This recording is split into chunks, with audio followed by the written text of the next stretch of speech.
Seguimos con los circuitos RCL. Vamos a ver aquí disipación en el inductor y capacitor en un circuito RCL.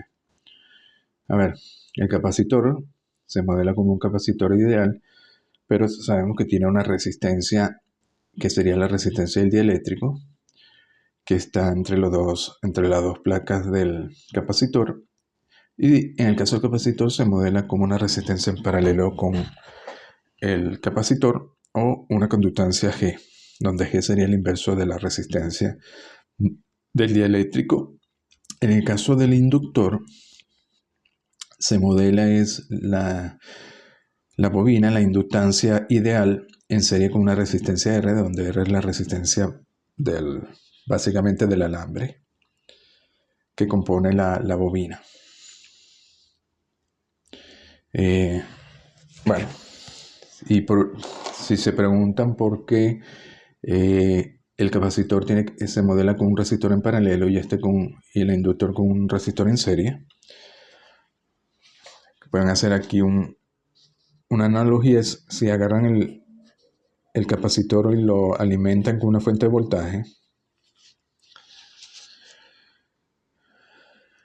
esa fuente de voltaje va a aparecer entre los dos terminales. Luego esa fuente de voltaje va a definir el voltaje del capacitor, que sabemos que va a definir la corriente del capacitor, que es C dVc dt. Y también va a definir la corriente que aparece entre los dos terminales del resistor, que sería V entre R. Evidentemente esta resistencia tiene que ser distinta, no tiene por qué ser igual, y la única forma que sea distinta si tiene el mismo voltaje es que se ponga en paralelo.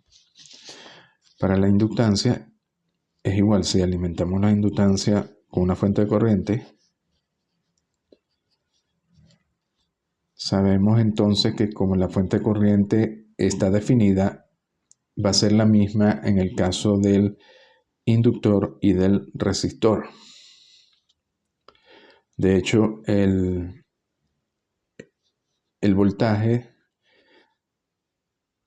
de la bobina va a ser L, perdón, el voltaje de la bobina va a ser L de I L de T, y el del resistor va a ser R por I. Como vemos, los voltajes pueden ser, de hecho son diferentes, cada uno queda definido por la corriente, pero la corriente es la misma que atraviesa tanto el inductor como su resistencia, y por tanto se coloca en serie. Luego colocamos este modelo dentro del modelo del circuito RCL. Quedaría aquí la bobina, aquí quedaría el capacitor. Luego aquí, claro, faltaría una resistencia externa R, pero esa resistencia externa se puede incorporar dentro de esta G, porque quedaría en paralelo con esta G.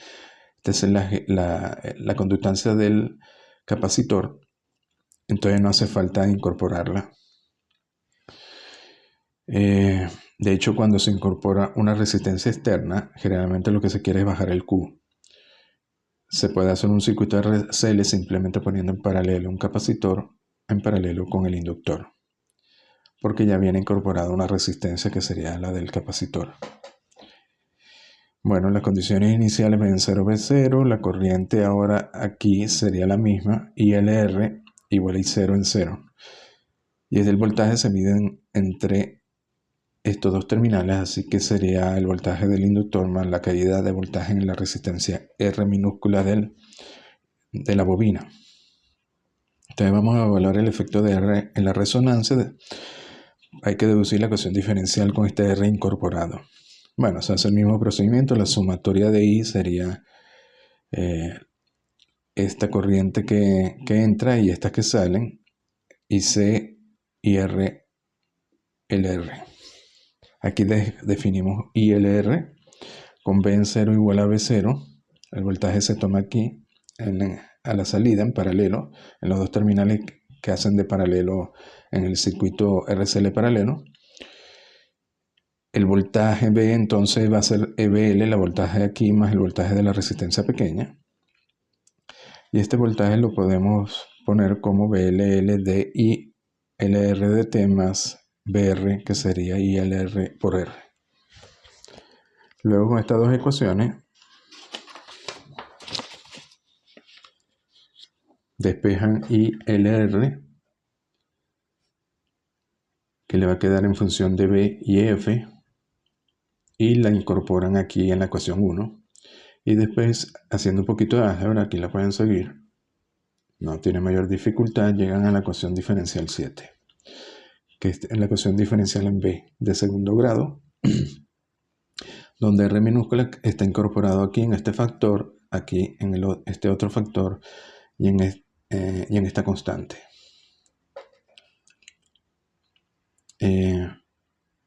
Bueno, vamos a trabajar con la componente forzada de estado estacionario. Bueno, luego si trabajamos con una entrada BF de T igual a BF de la ST, la colocamos aquí en la ecuación diferencial y hallamos entonces con esto una ecuación en S de segundo grado, y de aquí despejan directamente la función de transferencia como BF e a la ST entre IF e a la ST. Fíjense que esta función de transferencia, como es voltaje entre corrientes, sería una impedancia. Sería la impedancia del circuito RCL, ¿no? Entonces aquí queda arriba ahora, antes, si no tuviera R, solo quedaba un S aquí arriba, pero ahora está incorporado R minúscula en el nominador y en el denominador. Bueno, definen 2 alfa prima igual a este término, W0 prima igual a esto, y les queda la ecuación diferencial, perdón, la función de transferencia. Bueno, luego sabemos que el Q' se va a definir como Wn' entre 2 alfa prima, el Q del circuito, y vamos a trabajar con R y G pequeño porque la resistencia del capacitor es alta, así que G es pequeña y esta resistencia también es pequeña para la mayoría de los inductores. Bueno, de 12 tenemos que W0' al cuadrado. Si despreciamos R y G, este término, nos queda uno entre LC, que es precisamente W0 al cuadrado. Y alfa prima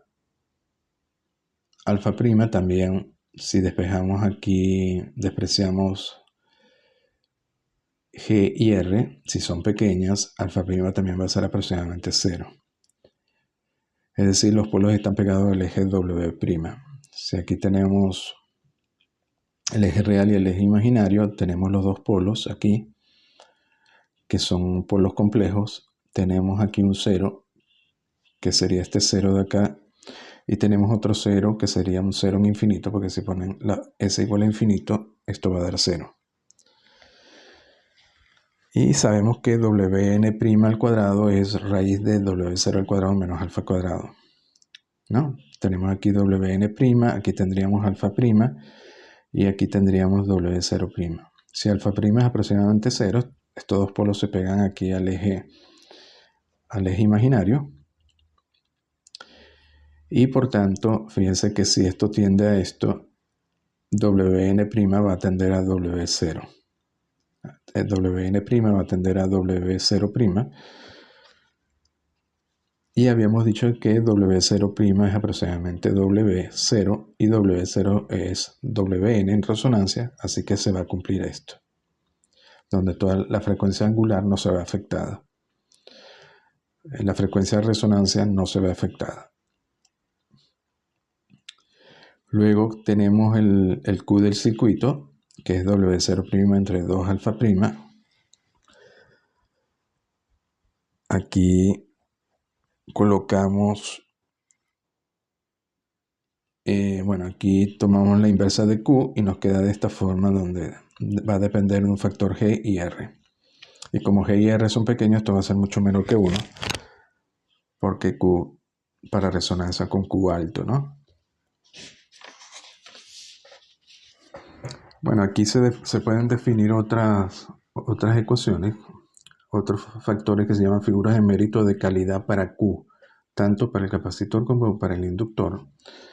Básicamente se toman QC, se toma el inverso de esta y QL el inverso de esta.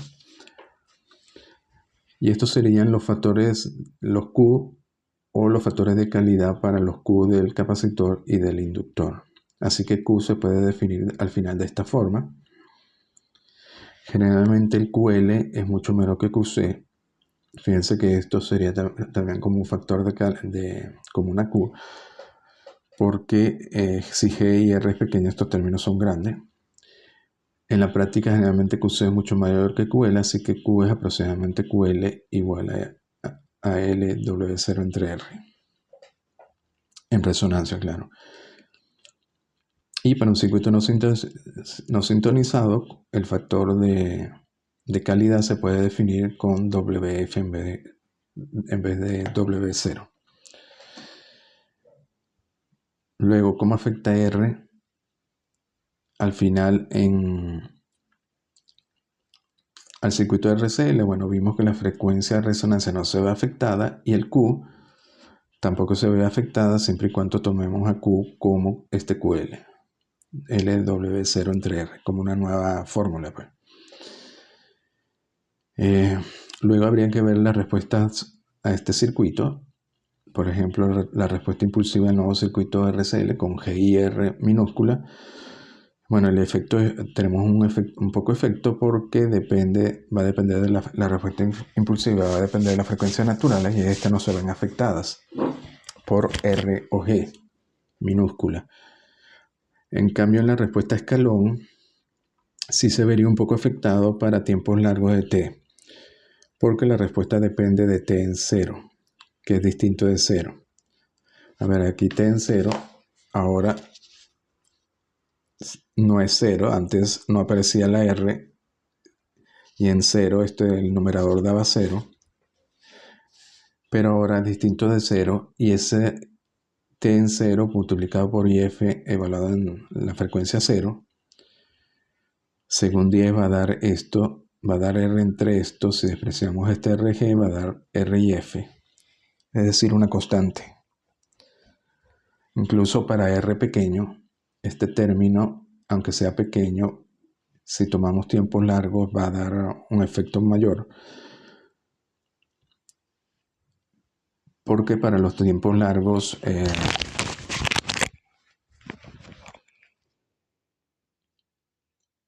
esa respuesta, como es un factor constante, va a tener un efecto mayor sobre la respuesta escalón, ¿no?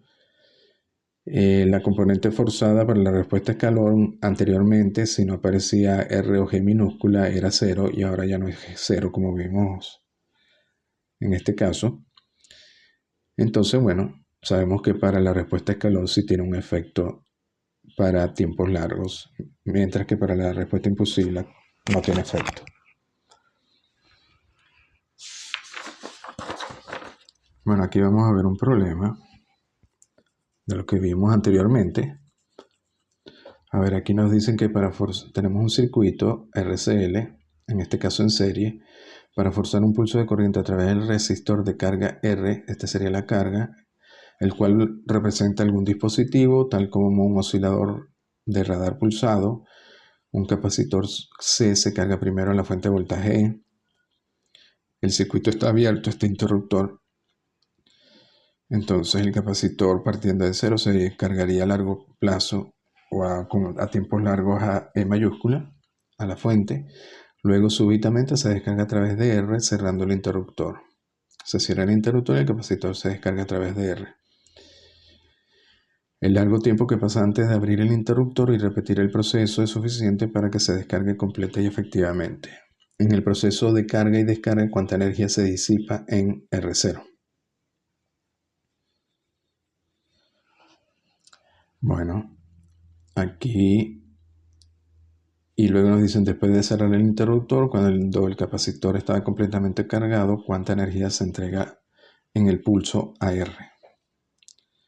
Bueno, esto es muy sencillo, ¿no? Aquí tenemos un circuito RCL, en este caso sería un circuito RC, que se carga al voltaje E. Tan simple, ponemos el voltaje del capacitor inicial 0, el final sería E. Ponemos la ecuación que ya conocemos, que incorpora el valor final y el valor inicial. Constante de tiempo tau sería R más R0 por C. Y la corriente va a ser igual a E menos este voltaje entre R más R0.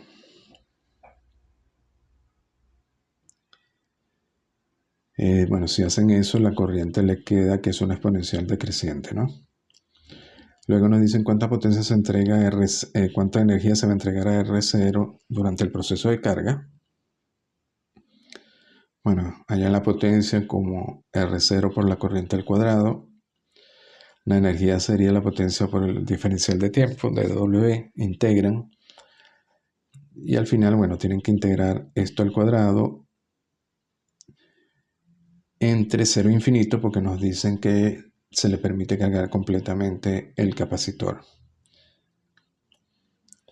Y bueno, esto es una integral muy sencilla. La evalúan entre 0 e infinito y le da un valor conocido, pues le da un medio de C e cuadrado por R0 entre R más R0. Básicamente es el divisor de voltaje, ¿no? Luego nos dicen cuánta energía se disipa en R0 con R0 mucho mayor que R. Bueno, si R0 es mucho mayor que R, aquí queda un medio de C e cuadrado. Básicamente es la energía del capacitor, porque si se carga E, terminaría cargándose un medio de C e cuadrado.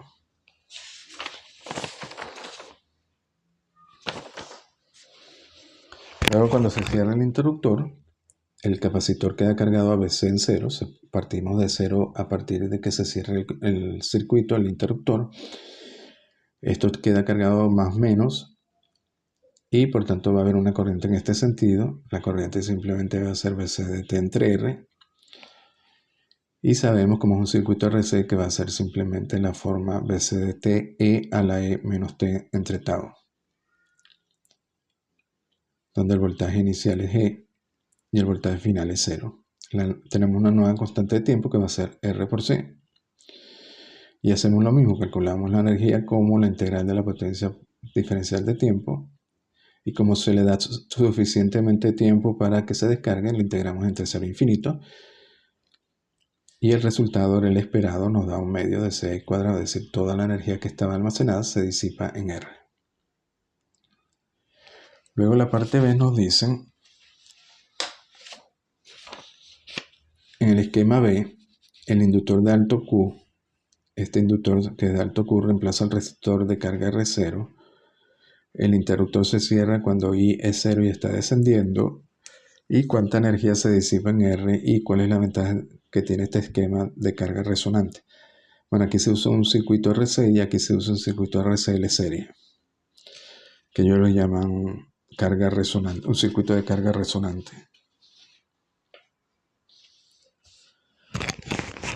A ver, aquí en este caso, bueno, tenemos el circuito RCL que igualmente va a cargar el capacitor C. Bueno, aquí la fuente sería una fuente, un escalón, porque esto sería una fuente constante E. El capacitor se va a cargar a través de L en un circuito RCL en serie. Aquí, bueno, plantean las ecuaciones. E sería las tres caídas y L en 0 es 0. BL es L de I de T, aquí ponen IC y R, ¿no? Vuelven a derivar y aquí hallan la ecuación diferencial de este circuito RCL en serie. Si la respuesta va a ser el tipo ILST, una respuesta exponencial, bueno, esta respuesta supeta respuesta la colocan aquí en la ecuación diferencial y al final pueden hallar una ecuación en S, igual que antes una ecuación cuadrática, ¿no? Y con esta ecuación cuadrática la resuelven y hallan las dos raíces.